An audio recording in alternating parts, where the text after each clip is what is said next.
আজকে একদম গ্রাম্য পদ্ধতিতে দেশি মুরগির ঝোল রাঁধবো। এই দেশি মুরগির ঝোলটা আমার নাতনির খেতে খুব ভালো লাগে। আজকে ওর জন্যই রাঁধছি এটা। প্রথমেই আলুগুনিকে ভেজে নেবো। আলুগুনি বড় বড় করে কেটেছি, মাংসের সঙ্গে ওগুনি সেদ্ধ হবে না, ছোট ছোট করে দিলে মাংস সেদ্ধ হওয়ার আগেই আলু গলে যাবে, সেই জন্যই বড় বড় করে দেওয়া। এবার তেলের উপরে একটু চিনি, গোটা গরম মশলা, শুকনো লঙ্কার ফোড়ন দেবো। তারপর পেঁয়াজ কুচি দেবো। পেঁয়াজটা হালকা ভাজা ভাজা হয়ে গেলে ওতে 2 চামচ রসুন দেবো। এবার রসুনের গন্ধটা যাওয়া পর্যন্ত ভালো করে ভাজবো। যখন দেখবে রসুনের গন্ধ একদম চলে গেছে, ওতে 2 চামচ আদা বাটা, 2টো টমেটোর কুচি, 1 চামচ হলুদ গুঁড়ো আর স্বাদ মতো নুন দিয়ে দেবো। এবার বেশ ভালো করে মশলাটাকে কষাতে হবে। মাঝে মাঝে দরকার হলে একটু জল দিয়ে কষাবে। টমেটোটা গলে গেলে ঝালের জন্য গুঁড়ো লঙ্কা আর কাঁচা লঙ্কা দিয়ে দেবো। আমি এখানে 2 চামচ লঙ্কা গুঁড়ো, 3টে কাঁচা লঙ্কা দিয়েছি।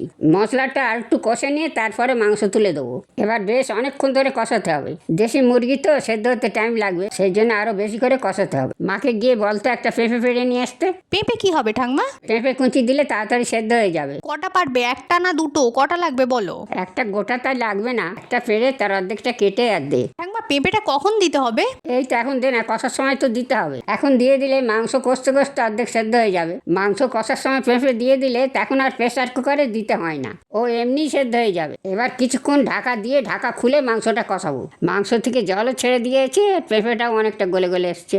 আরো কিছুক্ষণ এটাকে কষাবো। যত বেশিক্ষণ কষাবে তত বেশি স্বাদ আসবে এটা। মাঝে মাঝে একবার করে 5 মিনিটের জন্য ঢাকা দিয়ে দেবো। এবার ঢাকা খুলে নেড়ে কটা মাংস কষা তুলে রাখবো। যতই ঝোল করো না, তবু মাংসের কষা তুলে রাখতেই হবে। আমার নাতনির খুব খেতে ভালো লাগে, ওর জন্যে মাংস কষা তুলে রেখে তারপরে জল ঢেলে দেবো। পেঁপেটা দিয়েছি না বলে মাংসটা অনেকটাই সেদ্ধ হয়ে গেছে, আর পেঁপেও একদম গলে গেছে। এবার ভেজে এলাকা আলুগুনি দিয়ে জল ঢেলে দেবো। এবার মাংস যতটুকু সেদ্ধ হতে বাকি আছে আলুর সাথে হয়ে যাবে। মাংস ঝোলই হবে, তবু খুব বেশি জল দেবো না, কারণ এটা হালকা আঁচে ঢাকা দিয়ে সেদ্ধ করবো, তাই ঝোলটা তো বেশি মরবে না, সেই জন্যই অল্প করে জল দেবো। মিনিট 20 এরম ফুটিয়ে নেওয়ার পর ঢাকনা খুলে আলু মাংস সেদ্ধ হয়েছে কি তারপর দেখে নামিয়ে নেবো। এরকম আরও রেসিপি দেখতে হলে আমাদের চ্যানেলটা সাবস্ক্রাইব করে রাখুন, আর ভিডিও ভালো লাগলে একটা লাইক করে দেবেন।